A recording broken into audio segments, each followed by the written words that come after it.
So welcome guys.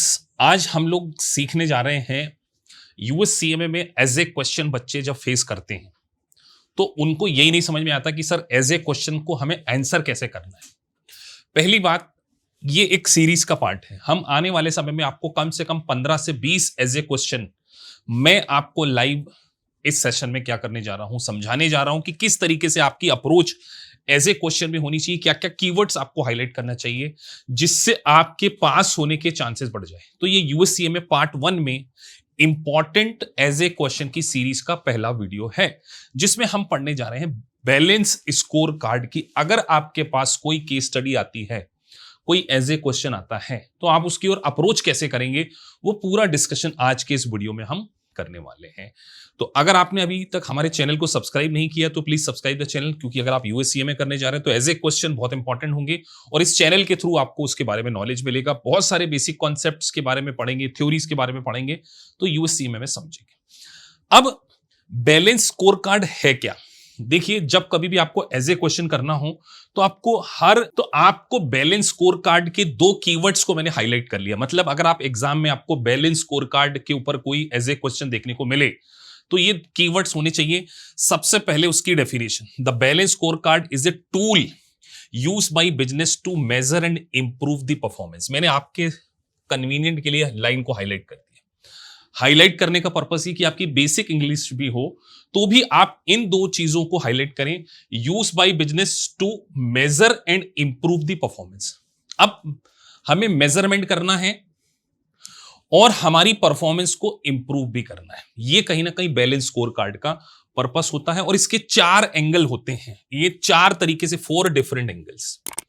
तो आप इसमें एक कीवर्ड क्या डाल सकते हैं सर? 4 पर्सपेक्टिव। तो बैलेंस स्कोर कार्ड का प्राइम पर्पस क्या है?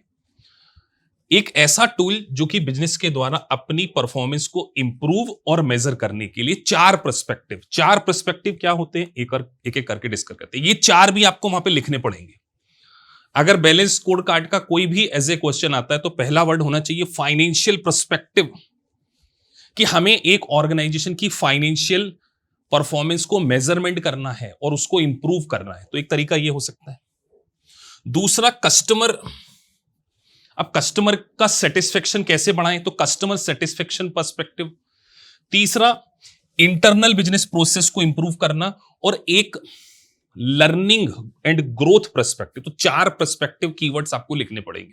या आपके लिए मैंने बिल्कुल समरी के वे में बनाए हैं, क्योंकि आईएमए की गाइडलाइंस है एज ए क्वेश्चन बहुत बड़े नहीं लिखना है बेटा, कि कोई 2 पेज आपको लिखना हो। मुश्किल से आपको 10 लाइंस लिखनी पड़ेंगी और ऐसे कुछ।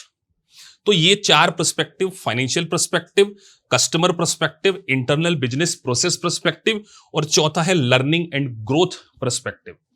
आगे बढ़ते हैं। सर इसका एग्जांपल दे दिया मैंने, आपके लिए एक एक्सेल शीट बना दी है, वहां पर आप ऐसा लिख सकते हैं। सबसे पहले फाइनेंशियल पर्सपेक्टिव क्या हो सकता है? आप कहीं ना कहीं अपना प्रॉफिट बढ़ाना चाहते होंगे।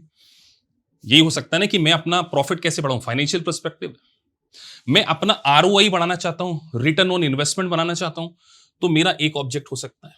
तो जैसे मेरा टारगेट है 15%, चाहता हूं कि मेरा 15% मेरा प्रॉफिट हो। तो फाइनेंशियल मेजरमेंट में क्या क्या चीजें आ सकती है सर? फाइनेंशियल पर्सपेक्टिव में आरओआई आ सकता है, जीपी रेशो आ सकता है, एनपी रेशो आ सकता है, मेरा डेट लिक्विडिटी रेशो आ सकता है। तो ये मैं कहीं ना कहीं क्या करना चाहता हूं, इंप्रूव करना चाहता हूं। सेकेंड है कस्टमर पर्सपेक्टिव। तो कस्टमर क्या होता है? कस्टमर को तो हमेशा सेटिस्फेक्शन चाहिए आफ्टर सेल सर्विसेज। कस्टमर का क्या पर्सपेक्टिव होता है? कस्टमर एक तो प्रोडक्ट की क्वालिटी को देखता है और आफ्टर सेल सर्विस देखता है, और कॉस्ट कांस्टेंट हो सकता है कि उसको कम प्राइस पे पड़े। तो यहां पर आप 90% सेटिस्फेक्शन लेकर आना चाहते हैं। तीसरा है internal perspective, internal business perspective. तो सर जैसे मैं अपना प्रोडक्शन टाइम बहुत कम करना चाहता हूं, मतलब प्रोडक्शन मुझे बनाना है तो मैं चाहता हूं कि 2 दिन के अंदर ही मेरा प्रोडक्शन बढ़ जाए। उसके बाद मैं अपनी इंप्लॉय की स्किल को इंप्रूव करना चाहता हूं, तो मैं उनको कितने घंटे की ट्रेनिंग हर साल दूं, ये मेरे पर्सपेक्टिव हो सकते हैं बैलेंस स्कोर कार्ड में।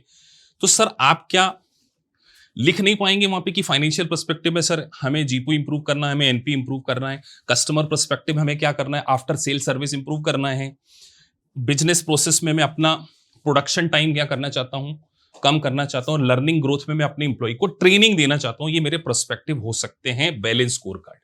समझ में आ गया होगा आपको। अब मैंने आपके लिए एक केस स्टडी आईएमए से उठाई है। अब पहले आप है ना केस स्टडी को देख लीजिए, हो सकता है आपको बोर्ड पे प्रॉपर दिख रही है या नहीं दिख रही। आप इस केस स्टडी को पढ़िए पहले, इस केस स्टडी को मैं भी आपके सामने डिस्कस करूंगा, फिर इसके अंदर क्या क्या की पॉइंट्स हमें लिखना है उसको हम समझेंगे एज ए क्वेश्चन।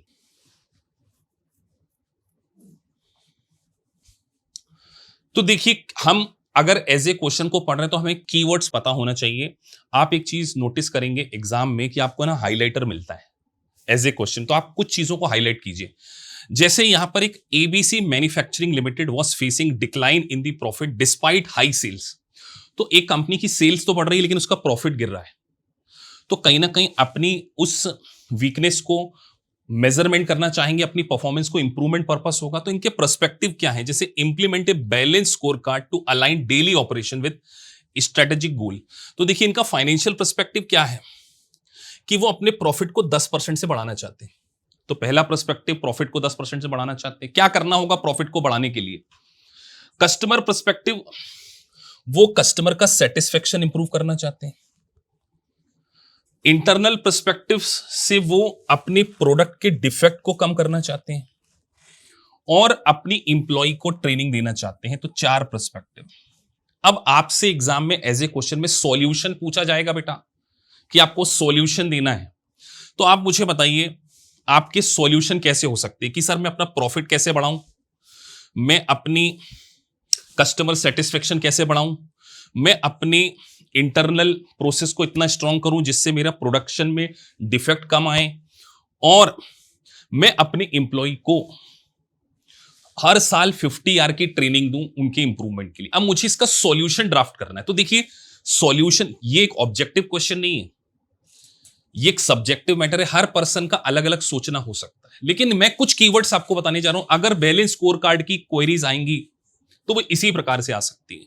तो अब मैं सॉल्यूशन में आपको क्या क्या चीजें मेंशन करनी होगी उसके बारे में मैं अब आपको हाईलाइट करके बताऊंगा। तो चलिए एक एक मैटर को हम अच्छे से डिस्कस करते हैं। इसके लिए मैंने यहां पर कुछ हाईलाइट कर दिए। सबसे पहले अगर मुझे प्रॉफिट को इंप्रूव करना है तो एक ऑर्गेनाइजेशन अपने प्रॉफिट को कैसे इंप्रूव कर सकती, तो कहीं ना कहीं आपके कीवर्ड में क्या होना चाहिए, monitor profitability and cut the unnecessary cost. यार प्रॉफिट तो तभी आपका इंप्रूव होगा ना जब अननेसेसरी कॉस्ट को आप क्या करेंगे, रिड्यूस करेंगे। मैं आपको जब सीएमए में पढ़ाता हूं तो मैं आपको हमेशा बोलता हूं value added activities versus non value added activities. तो आप यहां पर ये भी मेंशन कर सकते हैं कि we will try to eliminate non value added activities, जिससे हमारी कॉस्ट क्या हो जाए, रिड्यूस हो जाए हमारा प्रॉफिट। तो एक कीवर्ड आप यहां पर लिखेंगे। देखिए एज ए क्वेश्चन बहुत बड़े नहीं होते बेटा, छोटे छोटे लिखना है, लेकिन पता तो हो। उसके बाद कस्टमर की सर्विस को इंप्रूव करना, तभी तो कस्टमर सेटिस्फेक्शन बढ़ेगा। तो कस्टमर को आफ्टर सेल सर्विस देना है। तो क्या हम हमारी ऑर्गेनाइजेशन में क्वालिटी कंट्रोल सिस्टम बना सकते हैं, जो कस्टमर से एक होता है SOQ department, sales of quality department improve कर सकते हैं। तो क्वालिटी को इंप्रूव करने के लिए, कस्टमर सेटिस्फेक्शन बनाने के लिए कॉल सेंटर बना सकते हैं हम, कि जो कस्टमर को आफ्टर सेल सर्विस, तो आफ्टर सेल सर्विस के लिए आप क्या कर सकते हैं, क्वालिटी ऑडिट करा सकते हैं, कीवर्ड होगा। तीसरा, इंटरनल बिजनेस में मैं क्या करूंगा, मैं कोशिश करूंगा कि मैं अपना रीवर्क पे लगने वाला रीवर्क कॉस्ट को रिड्यूस करने की कोशिश करूंगा। So reducing the product defect improved, देखिए लिखा है reducing the product defect improved reduce rework cost. तो इससे कहीं ना कहीं मेरी इंटरनल प्रोसेस, और लास्ट में मेरा जो वर्ड है लर्निंग ग्रोथ, तो मैं कहीं ना कहीं अपनी ऑर्गेनाइजेशन में ट्रेनिंग को क्या करने वाला हूं, इंप्लीमेंट करने वाला हूं। Invest in employ training, enhance the skill, और नए नए इनोवेशंस में लेकर आ सकता हूं। तो प्रोडक्टिविटी बढ़ेगी सर इससे, और इनोवेशन लेकर आना है। तो ये कहीं ना कहीं मेरे एक ऑब्जेक्टिव हो सकते हैं। तो आपको एज ए क्वेश्चन में बहुत बड़ा नहीं लिखना है, आपको पहले लॉजिक पता होना चाहिए। जैसे मैंने आपको बताया केस स्टडी में आपको ये पर्सपेक्टिव पता करने होंगे, फाइनेंशियल, कस्टमर, इंटरनल। तो आपका जब एज ए क्वेश्चन आएगा तो आप बैलेंस स्कोर कार्ड में 4 पर्सपेक्टिव मेंशन कीजिए कि फाइनेंशियल, कस्टमर, इंटरनल बिजनेस और लर्निंग ग्रोथ। अगर आपने इसको समझ लिया, believe me 2 as a question आएंगे, और इस क्वेश्चन में आप अगर डिसेंट भी ये कीवर्ड्स को डाल देंगे तो आपको 10 में से, अगर 10 को क्राइटेरिया लें, 7 और बहुत अच्छा लिख देंगे तो 9 तक आपको मिल सकता। तो एक छोटे से एग्जाम्पल से मैंने आपको समझाया कि आपके लॉजिक क्लियर होने चाहिए और आपको कीवर्ड्स, सर ये हम कैसे कर सकते हैं कीवर्ड्स?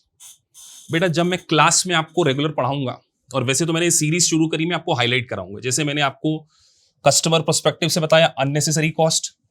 कस्टमर सेटिस्फेक्शन के लिए मैं क्या करूंगा, आफ्टर सेल सर्विस के ऊपर फोकस कर रहा हूं, और क्वालिटी, अपने प्रोडक्ट की क्वालिटी इंप्रूव करना चाहिए आपको। तो क्वालिटी कैसे इंप्रूव करेंगे आप? अच्छी क्वालिटी का मटेरियल लेकर आइए, टेस्टिंग को बढ़ाइए। आप ये क्या कर सकते हो, उसमें ये भी लिख सकते हैं कि हम इंटरनल टेस्ट करेंगे सर। उसके बाद अपने को डिफेक्टिव प्रोडक्ट को क्या करना है, रिड्यूस करना है। यही तो आपकी प्रोसेस इंप्रूवमेंट है। और एक प्रोडक्टिविटी और इनोवेशन के लिए आपको क्या करना है, आप रेगुलर ट्रेनिंग प्रोग्राम अपनी ऑर्गेनाइजेशन में क्या करेंगे, इंप्लीमेंट करेंगे। This is the 4 perspective of the valid score card. और लिख लीजिए, पार्ट 1 में हाई चांसेस कि यही केस स्टडी आपको देखने को मिल जाए। ये मैं आपको फीडबैक स्टूडेंट के डेटा से देता हूं। मैंने काफी रिसर्च की है एज ए क्वेश्चन के ऊपर। तो अगर आप ये सीरीज को पूरा फॉलो करेंगे तो आपके एज ए क्वेश्चन सही होते जाएंगे। चलिए, तो मिलते हैं आपसे फिर किसी नए वीडियो में। Thank you for watching this video. Thank you very much.